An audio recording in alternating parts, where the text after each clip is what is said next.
Greetings to all, आप सभी का स्वागत है फीडियास एकेडमी के यूट्यूब चैनल पे। आज हम रीजनिंग में फिर से बहुत अच्छे क्वेश्चंस की प्रैक्टिस करेंगे। आई होप आप लोगों को जो रीजनिंग क्लास हमारी हो रही है उसमें आप लोगों को मज़ा आ रहा है, आप कुछ सीखने को आपको बहुत कुछ मिल रहा है। तो क्लास स्टार्ट करते हैं आज की क्वेश्चन नंबर 1 से। क्वेश्चन नंबर 1 है, Shama says that Rajiv's father's father is my father. What is Shama's relationship with Rajiv?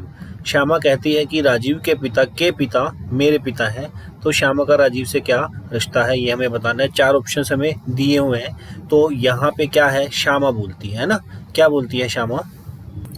Rajiv के पिता, जो राजीव है, कोई राजीव है, उसका जो पिता है और उसका पिता, राजीव के पिता। देखो यहाँ पे जो मेल होता है उसके लिए ट्राइंगल का यूज़ किया जाता है और फीमेल के लिए सर्कल का यूज़ किया जाता है। ठीक है, आप कोई अपने कंफर्ट के हिसाब से कोई भी सिंबल यूज़ कर सकते हैं। हमें क्वेश्चन को इजी करने के लिए हमें ये वाली चीज़ें करनी होती है। तो यहाँ पे जो मेल है वो पिता मेल होता है, यानी कि राजीव का पिता ऊपर आ जाएगा एक पीढ़ी और उसका पिता एक पीढ़ी और ऊपर आ जाएगा। कौन है? मेरे पिता है। किसके पिता है? श्यामा के पिता। श्यामा ही बोल रही है ना, तो श्यामा के पिता कौन हो जाएंगे? ये, तो ये श्यामा के पिता हो जाएंगे। तो ये श्यामा कहाँ पे आ जाएगी? श्यामा आ जाएगी यहाँ पे। ठीक है, तो ये आपस में दोनों कौन हो जाएंगे? ये दोनों का, ये इसके भी पिता है, ये इसके भी पिता है, ये आपस में कौन हो जाएंगे? दोनों आपस में हो जाएंगे भाई बहन। ठीक है, तो क्वेश्चन में पूछा है कि श्यामा का राजीव से क्या से रिश्ता है। राजीव कहाँ पे है? राजीव है यहाँ पे। ठीक है, ये राजीव के क्या है? पिता है, और ये आपस में कौन हो जाएंगे? भाई बहन हो जाएंगे। तो राजीव के जो पिता है, तो पिता की जो बहन होती है वो क्या लगती है? वो पिता की बहन को क्या बोलते हैं? फादर सिस्टर, पिता की बहन यानी कि बुआ। इस क्वेश्चन का आंसर क्या आ जाएगा? सेकंड ऑप्शन इस क्वेश्चन का सही आंसर होगा। क्लियर है? आसान क्वेश्चन था। अगले क्वेश्चन पे आते हैं। Which word will come second according to the dictionary? शब्दकोश के कर्म में कौन सा शब्द दूसरे स्थान पर रहेगा? ये क्वेश्चन आया हुआ वही पिछले वाले पेपर में, जो प्रीवियस ईयर के जो क्वेश्चन है उनमें आया हुआ है। सेकंड नंबर पे हमें बताना है। नॉर्मली फर्स्ट नंबर पे पूछा जाता है, सेकंड में पूछ सकता है, थर्ड में पूछ सकता है कि according to dictionary third number पे कौन सा आता है, सेकंड नंबर पे कौन सा हो सकता है। जैसे कि इस क्वेश्चन में सेकंड नंबर पे पूछा है, तो यहाँ पे 4 ऑप्शन है, हमें देखना होता है। बाई ऑप्शन ही होता है, एलिमिनेट करने के बाद हमारा आंसर आ जाता है। ये क्वेश्चन बहुत ईजी होता है और आपका निकल भी गया होगा। ठीक है ना, तो जो डिक्शनरी है उसके अकॉर्डिंग देखते हैं भाई। दूसरे नंबर पे क्या है? सभी में जितने भी 4 ऑप्शन है सभी में ए दिया हुआ है सबसे पहले, तो ये तो एलिमिनेट हो ही जाएगा।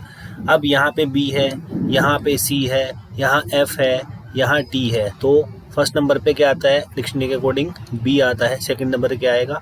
इन 4 ऑप्शंस में है ये आएगा, सेकंड पे सी आएगा। तो ये सेकंड में ही हमें बताना था, तो हमारा आंसर आ जाएगा ऑप्शन बी, अकेडमी इस क्वेश्चन का correct answer. Clear? Next question पे आते हैं। यदि प्लस का अर्थ गुना, यानी कि प्लस को क्या कहा जाता है? प्लस को कहा जाता है गुना। ठीक है, घटा का अर्थ भाग। जो घटा है, घटा को क्या बोलते हैं? घटा को बोलते हैं भाग, डिवाइड। इसके बाद जो गुना है, गुना को का अर्थ क्या है? प्लस। जो गुना है, गुना को क्या बोलते हैं? गुना को बोला जाता है प्लस। तथा जो भाग है, भाग का अर्थ क्या है? माइनस। जो भाग है डिवाइड, उसका अर्थ क्या होता है? माइनस होता है। तो हमें बताना है कि जो ये इक्वेशन दे रखी है इसको सोल्व करके बताना है कि इसका आंसर क्या आएगा। तो जहाँ पे भी जो बीच में जो इनके जो निशान दे रखे हैं, जो चिन्ह दे रखे हैं, इनकी जगह पे हम क्या, जो क्वेश्चन के अकॉर्डिंग बोला है हम उनको चेंज करते हैं। जैसे 25 है, 25 में गुना 15 है, तो गुना का निशान क्या है? गुना का निशान क्या बोलता है? गुना का क्या बन जाएगा? जमा बन जाएगा। तो हम यहाँ पे जमा कर देंगे, ये 15 हो जाएगा। माइनस क्या बोलता है? माइनस का अर्थ है डिवाइड, तो यहाँ पे हम माइनस की जगह पे डिवाइड लिख देंगे, 3 हो जाएगा। यहाँ पे क्या है? डिवाइड, और डिवाइड का मतलब क्या है? डिवाइड का मतलब है माइनस, तो यहाँ पे क्या हो जाएगा? माइनस हो जाएगा। प्लस का मतलब क्या है? प्लस का मतलब है गुना, तो यहाँ पे हम इसको गुना कर देंगे। अब बोर्ड मास के अकॉर्डिंग क्वेश्चन को सोल्व किया जाएगा। यहाँ पे ये 25 है, इन दोनों को सबसे पहले सोल्व करेंगे तो कितना बन जाएगा? 15/3 क्या होता है? 5 पे जाएगा, 3 बजे 15, और इन दोनों को सोल्व करेंगे तो यहाँ आ जाएगा 10। अब प्लस वाले 25 और 10 कितना हो जाएगा? 35। अच्छा, ये इन दोनों को जोड़ेंगे पहले, प्लस वालों को। 25 और 5 क्या हो जाएगा? 30 में से 10 माइनस कर देंगे, आ जाएगा 20। ये हमारा आंसर होगा, जो कि ऑप्शन ए में दिया हुआ है। ऑप्शन ए इसका सही आंसर होगा। Now come to the next question.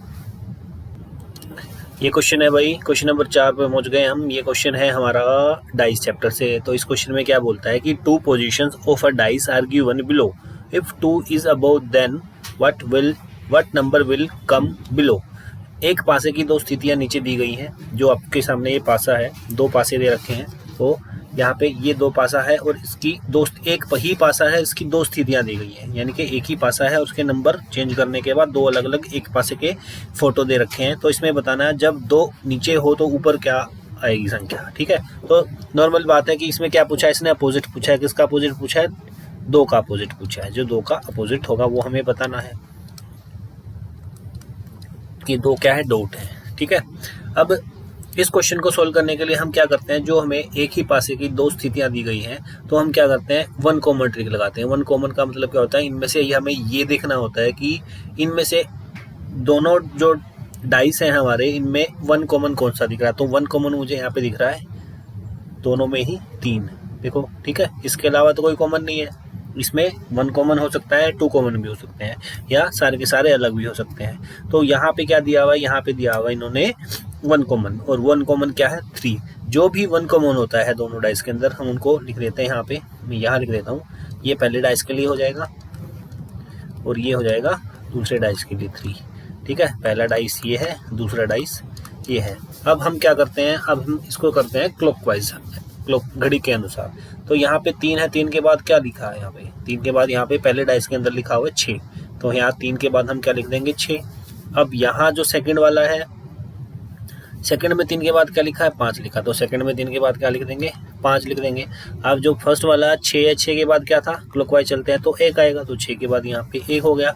यहाँ 5 के बाद क्या है, 5 के बाद 2 है, तो यहाँ पे मैंने 5 के बाद 2 लिख दिया। ठीक है, अब जो ये वाली चीज़ें आती हैं, ये क्या आती हैं, एक दूसरे के अपोजिट्स आते हैं, यानी कि 1 का अपोजिट 2 है, 6 का अपोजिट 5 है, 3 का अपोजिट क्या आ जाएगा, 4 बचा, तो 3 का अपोजिट क्या आ जाएगा, 4 आ जाएगा। तो इस क्वेश्चन में क्या पूछा है, इस क्वेश्चन में पूछा है 2 का अपोजिट।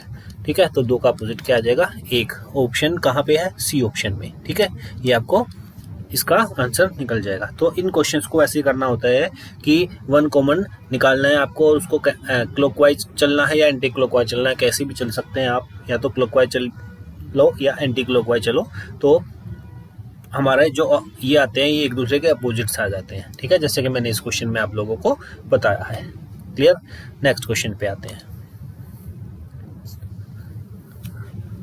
हाँ जी, ये मैट्रिक्स एक चैप्टर है रीजनिंग के अंदर, उसका ये क्वेश्चन है। काफ़ी आसान क्वेश्चन होता है, और इस टाइप के जो मैट्रिक्स जो चैप्टर होता है, उसके जो क्वेश्चंस होते हैं, उनको हम बाई ऑप्शन से सोल्व करते हैं। हमें क्या निकालना है, हमें क्वेश्चन में जैसे लिखा हुआ है, find the meaning of dirt, ये क्या है, DIRT। हमें ये जो मीनिंग है ये फाइंड करना है कि उन 4 ऑप्शंस दे रखे हैं, उन 4 ऑप्शंस में से कौन सा हमारा आंसर होगा। ठीक है, अब इसको सोल्व कैसे करते हैं वो मैं आपको बता देता हूँ। देखो, जो आपको ये जो डब्बे दिख रहे हैं, जो बॉक्स आपको दिख रहे हैं, इसमें क्या है, कुछ रोज है और कुछ कॉलम है। इसमें क्या है, ये मैट्रिक्स 1 है, जो ये वाला है, ये मैट्रिक्स 1 है, और ये वाला सेकंड वाली मैट्रिक्स है। ठीक है, जो 2 मैट्रिक्स हमें दे रखी है, गिवन है, इनमें से हमें क्या करना है, इसमें हमें क्या है दिख रही है, इसमें कुछ रोज है और कुछ कॉलम है।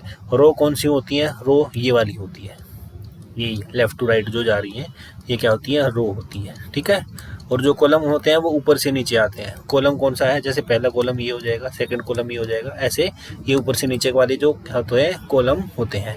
तो सेकंड वाले में जो सेकंड मैट्रिक्स है, इसमें भी यही चीज़ होगी। रो कॉलम का आपको पता लग गया होगा, रोज होती हैं वो लेफ्ट टू राइट या राइट टू लेफ्ट होती हैं, और जो कॉलम्स होते हैं ऊपर से नीचे या नीचे से ऊपर वाले होते हैं, उनको क्या बोलते हैं, कॉलम। क्लियर, अब रो का भी पता लग गया आपको, कॉलम का भी पता लग गया। अब जो मैट्रिक्स होती है वो किसके हिसाब से आती है, पहले रो लिखी जाती है, फिर कॉलम लिखा जाता है। मैं अभी आपको एक्सप्लेन कर रहा हूँ, आपको अभी समझ में नहीं आ रहा होगा और कैसे। यहाँ पे देखो, मैं इसको R और C लिख सकता हूँ। R और C से आपको याद करना पड़ेगा, पहले रो यूज़ की जाएंगी, उसके बाद कॉलम यूज़ किए जाएंगे। जैसे कि ऑप्शन नंबर 1 पे आते हैं, अब आपको समझ में आ जाएगा। ऑप्शन नंबर 1 में देखता हूँ तो यहाँ पे सबसे पहले क्या लिखा हुआ है, 34 लिखा हुआ है। इस 34 में पहले जो 3 है वो किसके लिए यूज़ करेंगे, रो के लिए, और जो 4 है वो किसके लिए यूज़ करेंगे, कॉलम के लिए। ठीक है, देखते हैं 3 और 4 कहाँ पे आता है। 3 मैंने आपको बताया रो के लिए, तो 3 कहाँ पे है, ये यहाँ पे 3 है, और जो 4 है वो कॉलम के लिए होगा। पहले वाला जो होगा लेटर वो रो के लिए होगा और जो दूसरे वाला का वो कॉलम के लिए होगा। मैंने अभी बताया ना आरसी के हिसाब से हम क्वेश्चन को सोल्व करते हैं। पहले आरसी का मतलब आर का मतलब रो और सी का मतलब कॉलम।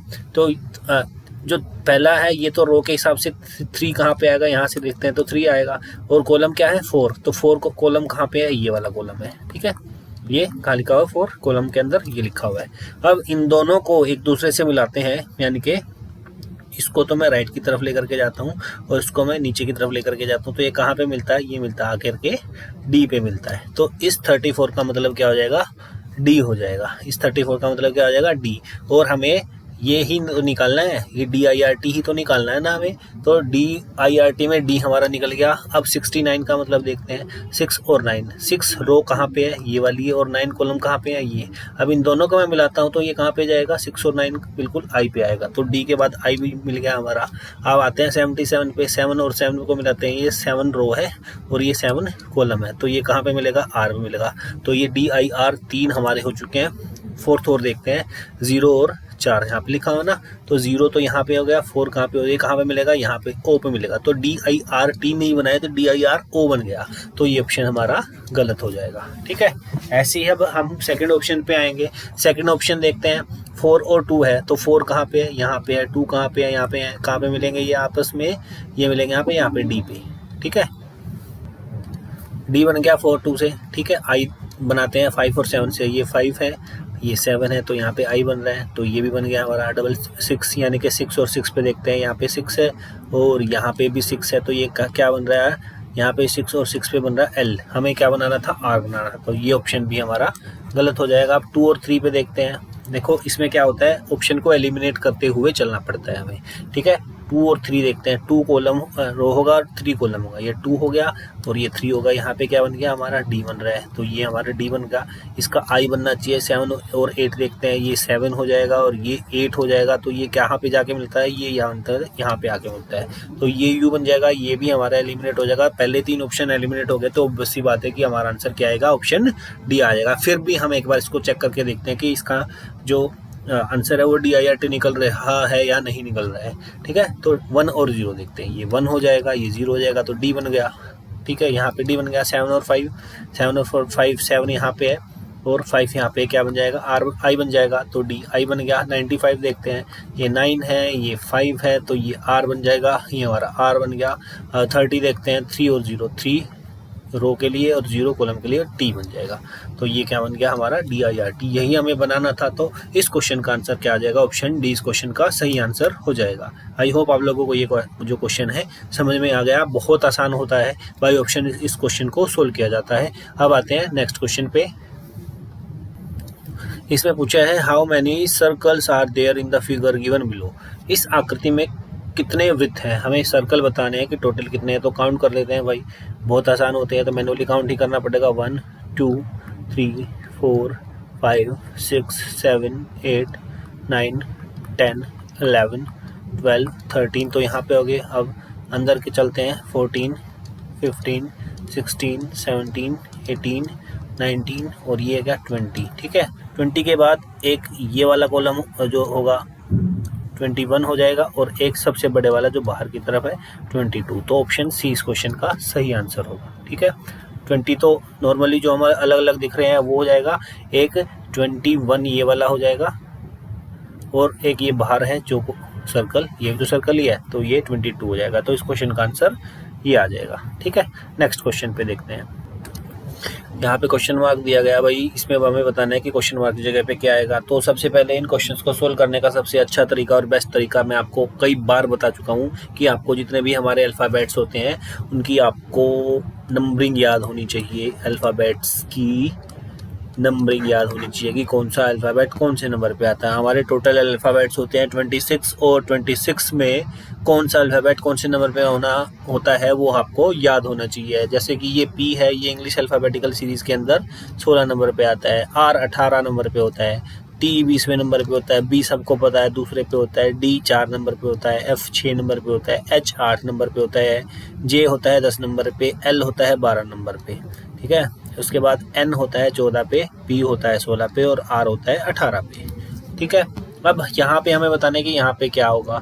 तो यहाँ पे देख रहे हैं कि आसानी से हमें पता लग रहा है कि ये 2, 4, 6, 8, 10, 12, 14, 16, 18 ये सीरीज बन रही है।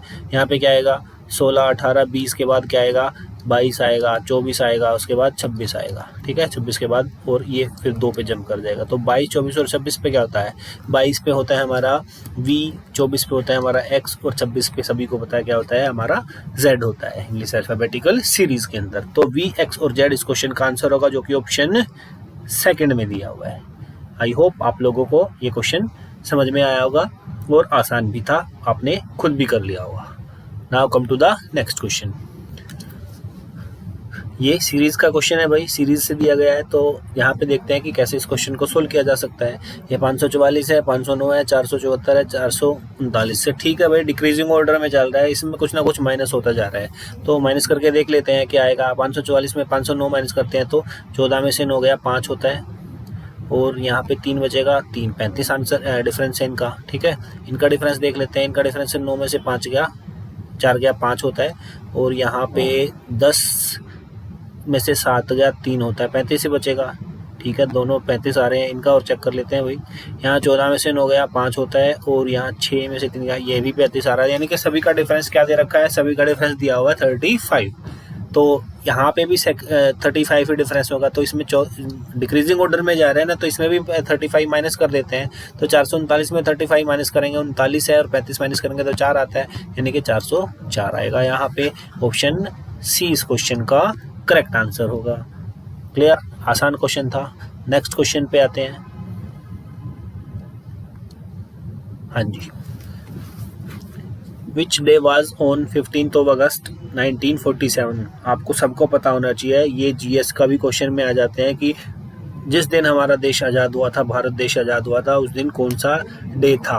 तो उस दिन था फ्राइडे। क्या था, फ्राइडे, शुक्रवार था। इस क्वेश्चन का आंसर वैसे तो आएगा फ्राइडे, जो कि ऑप्शन सी में दिया हुआ है। बट अगर हमें इस दिन के अलावा कोई और दिन दिया होता तो उसको भी तो हमें करना पड़ता ना। तो कैसे इस क्वेश्चन को सोल्व करना है ये मैं आपको बता देता हूँ। अब हमें यहाँ पे ये जो क्वेश्चन दिया है, ये क्वेश्चन दिया है कैलेंडर चैप्टर से। ठीक है, तो यहाँ पे 15 अगस्त 1947 का हमें दिन निकालना है। तो हम कैसे निकालेंगे ये हम देख लेते हैं। अब जो करंट ईयर जो चल रहा है 1947 चल रहा है और वो अगस्त की 15 तारीख तक हो चुका है। तो इससे पहले जो कंप्लीट साल हो चुके हैं हमें वो देखने होंगे।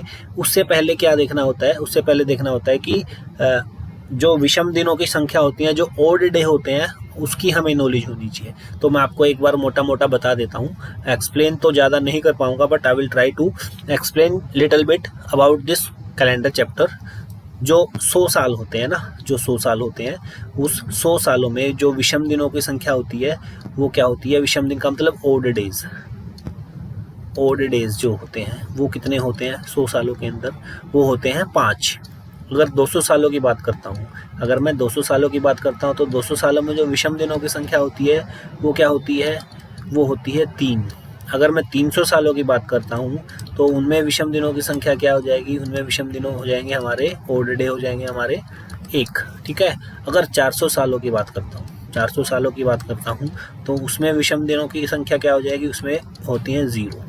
क्लियर, ये पहले 100 सालों में विषम दिन 5 होते हैं, पहले 200 सालों में विषम दिन 3 होते हैं, पहले 300 सालों में विषम दिन 1 होता है और पहले 400 सालों में विषम दिनों की संख्या क्या होती है, 0 होती है। सपोज मुझे ये निकालना है कि भाई 1700 सालों में विषम दिनों की संख्या कितनी होती है। मैं क्या करूँगा, देखो यहाँ पे जैसे 400 है ना, तो 400 का मल्टीपल भी 0 ही होगा। 400, 800 हो, 1200 हो, 1600 हो, जितने भी 400 के मल्टीपल हैं वो विषम दिनों की संख्या क्या होगी, वो 0 ही होगी। अब मैंने आपको बताया था सपोज मुझे 1700 का निकालना है, तो 1700 में विषम दिनों की संख्या, 1700 को मैं क्या लिख सकता हूँ, 400 का मल्टीपल क्या होता है, 1600 होता है। 1700 के आसपास की संख्या ही बनानी पड़ेगी ना, और इसमें क्या ऐड करूंगा मैं, 100 और ऐड करूंगा। तो ये मुझे पता है कि 1600 में विषम दिनों की संख्या कितनी होती है, 0 होती है। जो क्योंकि 400 में 0 होती है तो 1600 में भी 0 होगी, क्योंकि 400 का मल्टीपल है 1600। तो यहाँ पे 0 होगी। 100 सालों में विषम दिनों की संख्या कितनी होती है, 100 सालों में मैंने अभी बताया ना, 100 सालों में कितनी होती है, 5 होती है। तो यहाँ पे 1700 सालों में विषम दिनों की संख्या कितनी हो जाएगी, 5 हो जाएगी। अब आते हैं हम क्वेश्चन पे। आई होप आप लोगों को थोड़ा सा बेसिक पता लग गया होगा। अब आते हैं हम क्वेश्चन पे। हमें क्या करना है, 15 अगस्त 1947 का दिन बताना है कि उस दिन कौन सा दिन था। तो इससे पहले जो कंप्लीट साल हो चुके हैं वो कितने हैं भाई, 1946। कितने हैं 1946। अब जैसे मैंने यहाँ पे आपको एग्जांपल दिया था 1700 सालों में विषम दिनों की संख्या निकालना था, 5 हमारा आंसर आया था, है ना। तो हम अगर 1946 सालों के निकालते हैं तो विषम दिनों की संख्या क्या आती है। तो ऐसे ही हम इसको ब्रेक करेंगे जैसे हमने 1700 को ब्रेक किया था। तो इसको कैसे ब्रेक किया जा सकता है, इसको ब्रेक किया जा सकता है, जो 1900 है उसको 1600 और 300 में लिख सकता हूँ, ये 1900 बन जाएगा, और इसमें कितना 46 साल हो रहे हैं। अब 1600 में विषम दिनों की संख्या क्या होगी, 400 और 400 का मल्टीपल क्या होता है 0 होता है, यहाँ पे 0 हो जाएगा। 300 साल में विषम दिनों की संख्या क्या हो जाएगी 1 होती है, ये 1 हो जाएगा। अब कुछ बच्चे सोच रहे होंगे कि सर ये 5, 3 और 1 और ये 0 है, ये आया कहाँ से। तो इसके लिए आपको बेसिक डिटेल की वीडियो देखनी पड़ेगी, मैंने उसको एक्सप्लेन किया हुआ है कि ये 5, 3, 1 और 0 क्या कहाँ से आया, इसका क्या लॉजिक है। तो उसके लिए वीडियो देखिए, आपको पता लग जाएगा। अभी आपके लिए आपको ये याद करना है कि 5, 3, 1 और 0 होता है, ये विषम दिनों की संख्या होती है इन इतने इतने सालों में, ठीक है। अब आते हैं 46, ठीक है। 46 सालों में विषम दिनों की संख्या क्या होती है। नॉर्मल 1 साल में विषम दिन होता है 1, अगर लीप ईयर है तो उसमें हो जाएंगे 2। अब यहाँ पे जो 46 ईयर है, सपोज सारे के सारे क्या है नॉर्मल ईयर है, तो नॉर्मल ईयर में जो विषम दिनों की संख्या क्या हो जाएगी 46। बट सारे के सारे लीप ईयर तो नहीं, नॉर्मल ईयर तो नहीं है, इनमें कुछ लीप ईयर भी हैं। तो लीप ईयर कितने हो जाएंगे, इसको 4 से डिवाइड कर देंगे, 4 से डिवाइड करने के बाद क्या आएगा 11 आएगा, क्लियर है। अब ये हो गए हमारे विषम दिनों की संख्या। अब इसको हम छोटा बनाने के लिए हम क्या करते हैं, इसको छोटा बनाने के लिए जैसे कि 46 हमें गिवन है ना, या तो इनको सभी को ऐड करके, ये 1 है 46 है 11 है, ऐड करके उसको 7 से डिवाइड कर दो, या यहाँ से भी हम इसको 7 से डिवाइड करते हैं। अगर इसको 7 से डिवाइड करते हैं 7 से 42, यहाँ पे 4 बचेगा। 11 को 7 से करते हैं तो यहाँ पे भी 4 बचेगा। अब ये 1 है, ये 4 है और ये 4 है, यानी कि सभी को ऐड करते हैं। 1 + 4 + 4 क्या हो जाएगा, टोटल 9 हो जाएगा। इसको भी वो छोटा कर देते हैं, इसको भी 7 से डिवाइड करते हैं, तो हमारा जो रिमाइंडर आएगा, यानी कि जो ओड नंबर जो आएंगे, ओड डेज जो आएंगे वो 2 आएंगे, ठीक है। यहाँ से तो आ गया हमारा 2, कहाँ से 1946 सालों में विषम दिनों की संख्या कितनी हो जाएगी 2 हो जाएगी। अब हमें बताना है 15 अगस्त 1947 है ना, तो यहाँ से जनवरी, फरवरी, मार्च से लेकर के अगस्त तक आना है हमें। यहाँ जनवरी के लिए मैंने यहाँ लिख दिया जनवरी, फरवरी, मार्च, अप्रैल, मई, जून, जुलाई, अगस्त। अब जनवरी में विषम दिनों की संख्या वैसे तो 31 दिन होते हैं, 7 से डिवाइड करेंगे तो 3 आ जाएगा। फरवरी लीप ईयर नहीं है, नॉर्मल ईयर है 1947, तो 28 दिन होते हैं, यहाँ पे 0 ले सकता हूँ। मार्च में 31 दिन होते हैं, 31 को 7 से डिवाइड करेंगे तो 3 आएगा। ऐसे ही अप्रैल में 2, मई में 3, जून में 2, जुलाई में 3 और अगस्त में क्या है 15 तारीख तक हमें आना है। एज पर क्वेश्चन क्या है 15 तारीख, 15 अगस्त तक आना ना, तो 15 को मैं क्या ले सकता हूँ, 15 को मैं काट करके 7 से डिवाइड करूंगा तो 1 लिख सकता हूँ यहाँ पे, ठीक है। अब इसको भी और छोटा कर सकते हैं, जैसे 3 और 3 6 और 1 7 कट जाएगा, 3 और 2 5 और 2 7 कट जाएगा, यहाँ पे क्या बचेगा 3 बचेगा, ठीक है।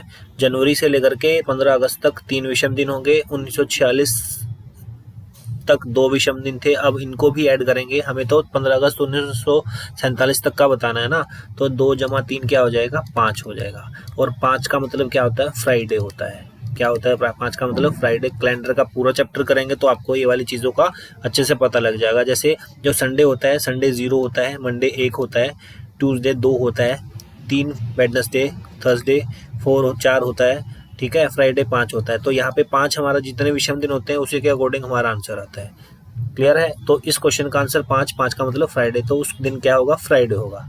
Now come to the last question. Last question पे आते हैं।